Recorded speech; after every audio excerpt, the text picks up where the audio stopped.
Welcome to my channel. आज के video हमारा होने वाला है प्रॉफिट एंड लॉस, लाभ तथा हानि के ऊपर। लाभ तथा हानि को समझने से पहले हम समझेंगे इसके कुछ बेसिक पॉइंट्स, क्योंकि बेसिक पॉइंट्स का पता होना बहुत ज़रूरी है। विदाउट बेसिक्स के हम जो है इसका कोई भी क्वेश्चन सॉल्व नहीं कर सकते। तो बेसिक में सबसे पहले हम जान लेते हैं प्रॉफिट। प्रॉफिट क्या होता है? विक्रय मूल्य माइनस क्रय मूल्य, मतलब कि selling price minus cost price. हानि क्या होती है? क्रय मूल्य माइनस विक्रय मूल्य। अब विक्रय मूल्य, अगर विक्रय मूल्य हमारा ज़्यादा होता है क्रय मूल्य से तो हमें हानि होती है। विक्रय मूल्य वो मूल्य है जिस पर वस्तु को हम बेचते हैं, क्रय मूल्य वो मूल्य है जिस पर हम वस्तु को खरीदते हैं। अगर हमारी खरीद जो है ज़्यादा है विक्रय मूल्य बेचने के अनुसार, तब हमें हानि होगी, और अगर हमारा विक्रय मूल्य ज़्यादा है तब हमें लाभ होता है। ठीक है, यहाँ से ये चीज़ क्लियर हो जाती है। अब समझते हैं लाभ और हानि तो हमने निकाल ली, लेकिन इसका प्रॉफिट मतलब इसको परसेंट में कैसे निकालेंगे? परसेंट में निकालने के लिए हमें क्या करना है, जितने का भी लाभ हुआ है या फिर हानि हुई है, हम पहले लाभ निकालते हैं। लाभ डिवाइडेड बाय क्रय मूल्य इंटू 100। ठीक है, हानि निकालनी हो तो हानि डिवाइड बाय क्रय मूल्य इंटू 100। ये सब हम जो है क्रय मूल्य पर ही करते हैं, नीचे हम जो है क्रय मूल्य ही रखते हैं। ऐसा क्यों करते हैं अब ये समझो। क्रय मूल्य, क्योंकि देखो जब हमारे पास कोई वस्तु होती है, ठीक है, सपोज़ मेरे पास 20 रुपीज़ की कोई वस्तु है और मैं उसे 24 रुपये में बेच रही हूँ। ठीक है, जब मैं बेचती हूँ तो मुझे लाभ, जो भी कुछ हानि होगी वो मेरे क्रय मूल्य पर 20 रुपये पर ही होगी। ठीक है, 24 से मुझे कोई लेना देना नहीं है। अगर मुझे लाभ परसेंट निकालना है तो 20 पर ही होगी, क्योंकि उसी पर मुझे जो है लाभ हुआ है 24 रुपये में बेचने पर। और अगर मैं उसे 18 रुपये में बेचूँ तो मुझे हानि होती है, क्योंकि पहले जो मेरे पास मूल्य था वही मुझे लाभ और हानि को दर्शाता है। तो हम जो है क्रय मूल्य ही नीचे लिखते हैं लाभ और हानि को परसेंट में निकालने के लिए। एक मोस्ट इम्पोर्टेंट चीज़ मैं आपको बताना चाहती हूँ, सेलिंग प्राइस। सेलिंग प्राइस क्या होता है? वो क्या निकलता है? कॉस्ट प्राइस पर हमें जो है गेन हुआ है। ठीक है, तो सेलिंग प्राइस कैसे निकाल सकते हैं यहाँ पे? तो कॉस्ट प्राइस का 100 प्लस गेन डिवाइड बाय 100, ये होता है हमारा सेलिंग प्राइस। ठीक है, और अगर हमें हानि होती है तब हम सेलिंग प्राइस कैसे निकालेंगे? कॉस्ट प्राइस का, ठीक है, 100 माइनस जितने की भी हानि हुई है, 100 माइनस हानि divided by 100 is equal to selling price. अब आपको जो है ये दो चीज़ें जब आप क्वेश्चन करोगे आपके माइंड में सेट होनी चाहिए। ये जो दो चीज़ें मैंने आपको बताई है आपको याद होनी चाहिए, क्योंकि जैसे आप कोई भी क्वेश्चन देखते हो आपको ये चीज़ पता होनी चाहिए कि सेलिंग प्राइस क्या है, इसको कॉस्ट प्राइस क्या है और इसको निकालेंगे कैसे। ठीक है, ये चीज़ मैंने आपको बता दी। ये दोनों चीज़ जो मैंने अभी आपको बताई है, सेलिंग प्राइस कैसे निकलता है, इसी से आप जो है कॉस्ट प्राइस भी निकाल सकते हैं। कॉस्ट प्राइस एक साइड कर दीजिए तो सेलिंग प्राइस की वैल्यू को एक साइड कर दीजिए, कॉस्ट प्राइस हमारा निकल जाएगा। अगर लाभ दिया हुआ हो और अगर हानि दी हुई हो तो कॉस्ट प्राइस को एक साइड रख दीजिए और सेलिंग प्राइस वाले पोर्शन को एक साइड रख दीजिए। यहाँ पे जो है हमारा कॉस्ट प्राइस निकल जाएगा। ठीक है, तो ये थे लाभ और हानि के कुछ बेसिक पॉइंट्स, आपको याद रखने होंगे एग्ज़ाम के पॉइंट ऑफ व्यू से, तो आपको याद रखने ही होंगे। ठीक है, अब समझते हैं इसके क्वेश्चंस को और अच्छे से। जो है जैसा मैंने आपको बताया है बहुत अच्छे से आपको क्लियर हो जाएगा। ये जो दो पॉइंट हैं ये तो आपको याद रखने ही है। जैसे भी आप कोई भी क्वेश्चन देखोगे तो आपके माइंड में हिट होना चाहिए कि सेलिंग प्राइस, कॉस्ट प्राइस और उसका गेन कहाँ कहाँ हम जो है एडजस्ट कर सकते हैं, किस तरह से हमें जो है लिखना है, कहाँ हमें इसकी यूज़ होने वाली है। ठीक है, तो फ्रेंड्स अब चलो शुरू करते हैं इसके क्वेश्चंस को। अब हमारे पास पहला क्वेश्चन गिवन है, मीनल ने एक कार 2,50,000 रुपये में खरीदी तथा 3,48,000 रुपये में बेच दी। उसे कार पर कितने % का लाभ हुआ? ठीक है, सबसे पहले तो लाभ निकालते हैं और लाभ प्रतिशत निकालेंगे। ठीक है, तो लाभ क्या हुआ?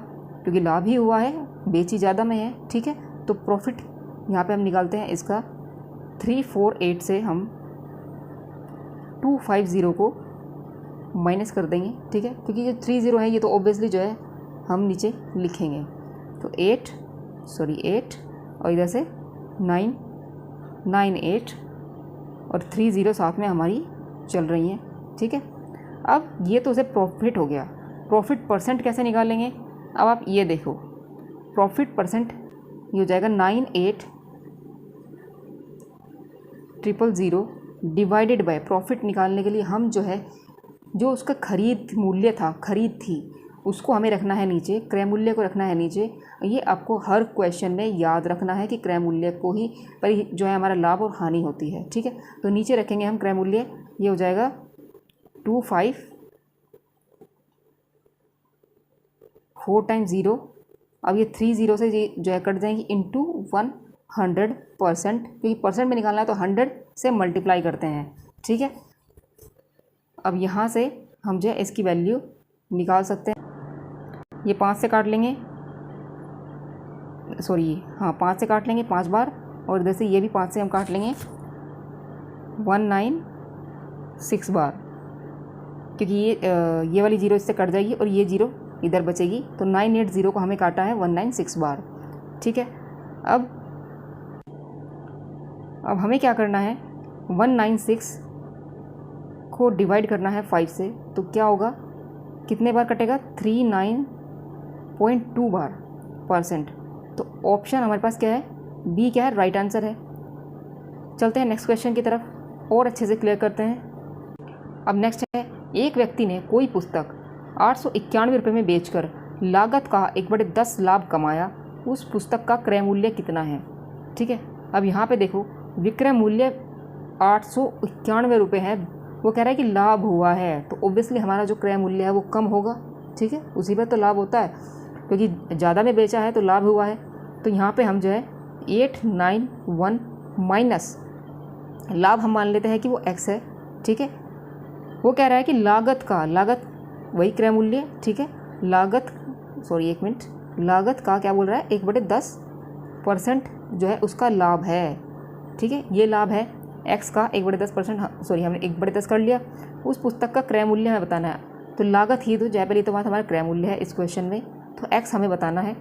ये विक्रय मूल्य माइनस क्रय मूल्य इज इक्वल टू हमारा हो जाता है लाभ, ठीक है। जब विक्रय मूल्य कम होता है तो हमें होती है हानि, यहाँ पे हो रहा है लाभ। अब बस इस इक्वेशन को सॉल्व करते हैं। यहाँ से हम जो है x की वैल्यू फाइंड करनी होती है। 891 इज इक्वल टू, ये x इधर चला जाएगा, जाकर जो है जुड़ जाएगा, तो क्या हो जाएगा 11x/10। अब बस इसे सॉल्व करना है, 11 से जो है ये कट जाएगा 8 और 1, 81 बार ये कट जाएगा, तो x इज इक्वल टू 8810, ये 0 जो इधर चला जाएगा, ठीक है। तो ऑप्शन सी क्या है, राइट आंसर है। चलते हैं नेक्स्ट क्वेश्चन की तरफ। अब नेक्स्ट है, हमारे पास पहला क्वेश्चन गिवन है, किसी वस्तु को 20% लाभ पर बेचने पर तथा 20% हानि पर बेचने की तुलना में 60 रुपये अधिक प्राप्त होते हैं, वस्तु का क्रय मूल्य हमें बताना है, ठीक है। क्रय मूल्य, जो भी कुछ हानि और लाभ होता है वो सब क्रय मूल्य पर ही होता है, ठीक है। तो हम मान लेते हैं क्रय मूल्य हमारा क्या है, x है, ठीक है। अब इस x का वो कह रहा है कि 20% लाभ अगर मैं करूँ, इस x का 20, आपको इस क्वेश्चन को देखने से पहले तो आप ये समझो कि आपको क्या हिट हुआ। जैसे कि मैंने अपने पहले वीडियो को शुरू करने से पहले बोला था कि हमें जो है एक चीज़ हिट होनी चाहिए, x का जो लाभ होती है क्रय मूल्य, उसका लाभ, वो कह रहा है 20% लाभ हो गया, ठीक है। अब विक्रय, ये हो गया हमारा, ये तो हमारा 20% जो है लाभ हो गया, x का 20% कर दो लाभ, ठीक है। अब अगर मैं इसमें 100 में इस 20 को ऐड कर दूं, मतलब कि 120 कर दूं, तो ये जो वैल्यू हमारी बनती है इसे हम बोलते हैं विक्रय मूल्य, ठीक है। बेचा, ठीक है, बोला ना इसमें बेचने पर, तो इसे हम बोलते हैं विक्रय मूल्य। अब समझ में आ गया। अब देखो क्या करना है, यहाँ पे क्या करना है, x का 20% लाभ पर बेचने पर, तो 120 ये जो है उसका विक्रय मूल्य है, 100 वो कह रहा है कि 60 x का 60% हानि पर बेचने पर। जब मैं हानि करूँगी तो 100 में से माइनस करना पड़ेगा, जैसे कि यहाँ पे 100 से हमने जोड़ा है, 100 में से माइनस करूँगी तो ये हो जाएगा हमारे पास 80 डिवाइड बाई 100। और वो कह रहा है कि ये 20% लाभ पर बेचने पर, मतलब कि ये वाला जो विक्रय मूल्य है बेचा हुआ और ये वाला विक्रय मूल्य, ये वाला हमारा ज़्यादा है, तो ज़्यादा है तो हम अगर इसमें ऐड कर दूँ मैं 60, तो क्या इक्वल हो जाएगा, बिल्कुल। तो बस अब इस इक्वेशन को सॉल्व करना है यहाँ पर। अब आप देखो क्या करना है, यहाँ पे हम जो है दोनों को एक साइड ले आते हैं, x की वैल्यू को, तो क्या बचेगा x में से, और 120 में से मैं डायरेक्टली कर देती हूँ, 80 माइनस करेंगे तो ये जाएगा हमारे पास x का 40 अपॉन 100 इज इक्वल टू 60, हमारा एक साइड रखा है। अब बस इसे सॉल्व करना है। यहाँ से जीरो कट जाएगी, तो x की क्या वैल्यू होगी, ये जीरो जो है इधर चली जाएगी, मतलब 600/4 ये होता है हमारे पास 150। ऑप्शन बी क्या है, राइट आंसर है। चलते हैं नेक्स्ट क्वेश्चन की तरफ। अब नेक्स्ट है, एक सोफे को 19,800 में बेचने पर 10% का लाभ होता है, इसका क्रय मूल्य हमें बताना है। हम मान लेते हैं कि क्रय मूल्य हमारा ये है x, ठीक है। सोफे को इतने में बेच दिया है, तो बेची हुई वैल्यू को रख, आपको हर एक क्वेश्चन में, मैं आपको बता रही हूँ, हर एक क्वेश्चन में आपको यहाँ पे क्या करना है, जो क्रय मूल्य है उसी के आपको लिखना है, ठीक है। जैसे कि मैं अब लिखने वाली हूँ, x का कितना बोला है, 10% लाभ पर लाभ हो जाए, 10 तो लाभ है, 10% लाभ होने पर जो वैल्यू बनती है वो क्या है, विक्रय मूल्य।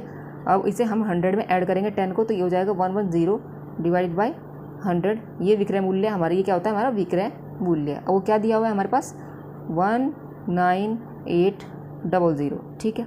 बस अब एक क्वेश्चन को सॉल्व करना है यहाँ पे, ठीक है। आपको इस क्वेश्चन में बुक के मेथड से अगर आप देखोगे तो काफ़ी जो है कन्फ्यूजन क्रिएट होता है, कहीं पर जो है SP CP जो निकाल देते हैं। मैं चाहती हूँ कि आप उस चीज़ से बचें, तो आपको सिर्फ ये चीज़ ही याद रखनी होगी, सिर्फ आप इसी से क्रय मूल्य विक्रय मूल्य जो भी आप चाहो निकाल सकते हो, ठीक है। बस सिर्फ आपको यही याद रखना है, ये मेन चीज़ है, बेसिक है, ठीक है। या क्या करना है आपको, x क्रय मूल्य ही आपको सबसे पहले फाइंड करना है, क्वेश्चन में क्या दिया हुआ है, ठीक है। फिर उसके बाद हमें क्या करना है, जो भी लाभ या हानि वो हमें यहाँ पे लिखनी है, लाभ और हानि हमारी मिल जाएगी। x हमने सबसे पहले फाइंड करना है, फिर उसके बाद लाभ और हानि जितनी भी है वो लिखनी है, और उसके बाद ये बन जाता है हमारा विक्रय मूल्य। ये सब आपको हर क्वेश्चन में करना है। ये मैं रिपीट इसलिए कर रही हूँ क्योंकि ये बहुत ज़रूरी है। अब आप देखो, मैं हर क्वेश्चन में इसी का यूज़ करूँगी, कहीं पर भी मैं अगर आपको इस वाली चीज़ से अगर आपको सेलिंग प्राइस निकाल रहा हूँ, मतलब कि हमें मान लिया कि हमें ये चीज़ नहीं पता है, सेलिंग प्राइस, हम यहाँ पे सेलिंग प्राइस हमें पता है, हमें इसका पता है, इसका नहीं पता है, तो इससे भी आप जो है सबसे पहले आप इसी को जो है अपने माइंड में सेट करके रखो कि आपको इधर क्रय मूल्य रखना है और इधर सेलिंग प्राइस रखना है। तो हम जो है अगर ये नहीं पता है तो हम इसकी वैल्यू निकाल सकते हैं, अगर हमें ये पता है तो। अब देखो हर क्वेश्चन में हम कैसे इसको क्लियर करते हैं, देखते जाओ आप, ठीक है। अब यहाँ पे हमारे पास, पहले इसको रेज करते हैं। अब जैसा क्वेश्चन में गिवन है वैसा ही करना है। ये देखो, आपको सोफ़े को 19,800 में बेचा है, तो ठीक है, ये हो गया हमारा x, इसका क्रय मूल्य बताना था मुझे, 110 divided by 100 is equal to 19800, ठीक है। x इज इक्वल टू 198, एक मिनट, 00। अब ये जो है इससे कट जाएगा और इधर से भी हमारे पास एक ज़ीरो आके लग जाएगी, डिवाइड बाई 11 से इसे काट लेंगे 1 और 8 बार, ठीक है। 3 टाइम्स 0 हमारे पास चल रहा है, तो 000, ऑप्शन सी क्या है, राइट आंसर है। चलते हैं नेक्स्ट क्वेश्चन की तरफ। अब नेक्स्ट है, किसी वस्तु को 100 रुपये में बेचने पर एक व्यक्ति को 20 रुपये लाभ होता है, ठीक है। क्रय लाभ प्रतिशत हमें निकालना है। लाभ प्रतिशत तो तभी निकलता है क्रय मूल्य पर ही होता है, ठीक है, जैसा कि हम जानते हैं। तो क्रय मूल्य हमारे पास क्या है, x, वो कह रहा है कि 20% का लाभ होता है, तो हमारे पास जो विक्रय मूल्य होता है, मैं आपको सिंपल भाषा में समझाना चाह रही हूँ, वरना तो मैं इसे सिर्फ 2 सेकंड में कर सकती हूँ। ये आप देखो 100 माइनस, अब हम माइनस करेंगे x को, इज़ इक्वल टू लाभ कितना है 20, ठीक है। x की वैल्यू हम जो है यहाँ से निकाल सकते हैं, 100 में 20 माइनस गए 80, ठीक है। अब हमारे पास ये 80 आ चुका है। अब हमें क्या करना है, ये आप देखो, अब लाभ परसेंट निकालना है, क्योंकि 20 तो उसने बोल दिया है कि 20 तो जो है उसका लाभ है, उसको रखते हैं ऊपर। किसके ऊपर, किससे निकालते हैं हम, क्रय मूल्य से निकालते हैं, तो 20/80 इंटू 100, तो 100 को 4 से डिवाइड करेंगे, ये हो जाएगा 25%। ऑप्शन बी क्या है, राइट आंसर है। चलते हैं नेक्स्ट क्वेश्चन की तरफ। अब नेक्स्ट है, किसी वस्तु को 69.60 में बेचने पर 25% की हानि होती है, इस वस्तु का क्रय मूल्य हमें बताना है, ठीक है। हर क्वेश्चन में मैंने आपको क्या बोला था, अगर इस तरह की कंडीशन हो तो क्या लिखना है, सबसे पहले आपको क्रय मूल्य ही लिखना है। एक्स हम मान लेते हैं, ठीक है।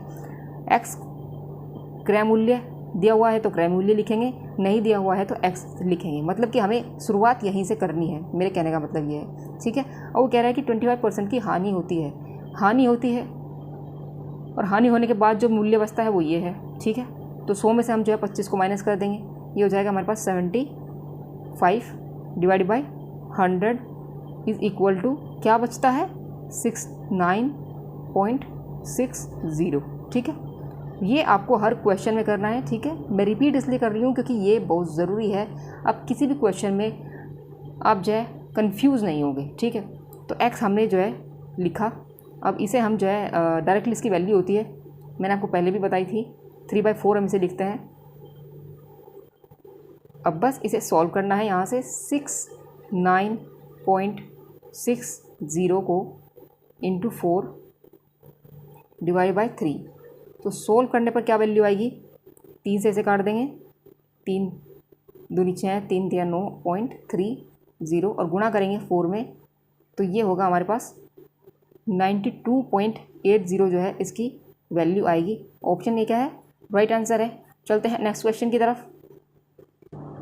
अब नेक्स्ट है, एक व्यक्ति ने एक वस्तु 25% हानि पर तथा हानि पर जो है 6,750 रुपये में बेची। यदि वह उसे 15% लाभ पर बेचता तो इसका विक्रय मूल्य क्या होता। सबसे पहले मैंने आपको बोला था हर क्वेश्चन में क्या समझना है, आपको एक्स को, क्रय को, मूल्य को लिखना ही लिखना है, ठीक है। 25% हानि हुई है तो क्या करेंगे हम, 100 में से 25 को माइनस करेंगे, डिवाइड 75/100। वो कह रहा है कि 6750,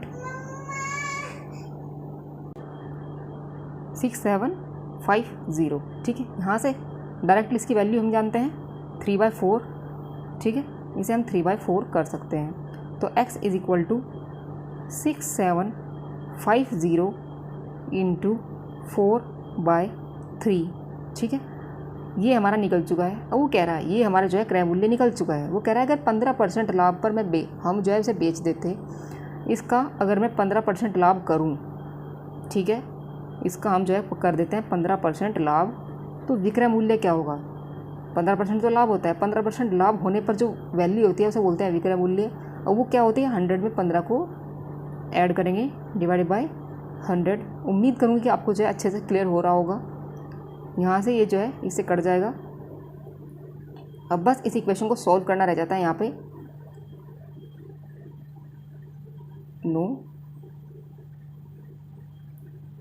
एक मिनट, 3 से इसे काट लेंगे, 3 दूनी 6, 2 2 5। अब बस यहाँ से जो इसकी वैल्यू आएगी, ये 2 बार कट जाएगा, 5 से कट जाएगा 2 बार, और इधर से ये 3 बार 5 से कट जाएगा। अब बस 2 2 5 की गुणा करेंगे हम 4 में, यहाँ 2 से 2 कट जाएगा। तो हमारे पास क्या वैल्यू है, 225 गुणा 2 गुणा 23। अब बस इन तीन की जो है हमें गुणा करके हमारा आंसर निकल चुका है। तो आंसर क्या आएगा, 10350। ऑप्शन सी क्या है, राइट आंसर है। चलो फ्रेंड्स, उम्मीद करूँगी कि आपको जो है हर चीज़ क्लियर हो गई होगी। तो फ्रेंड्स, कैसा लगा है वीडियो। अगर वीडियो अच्छा लगा हो तो लाइक कमेंट से ज़रूर कीजिए, चैनल को सब्सक्राइब जरूर कीजिए, जिससे कि आपको नए नए नोटिफिकेशन मिलता रहे। तो फ्रेंड्स, आज की वीडियो में बस इतना ही। कल फिर मिलते हैं एक नई वीडियो में। तब तक के लिए जय श्री राम।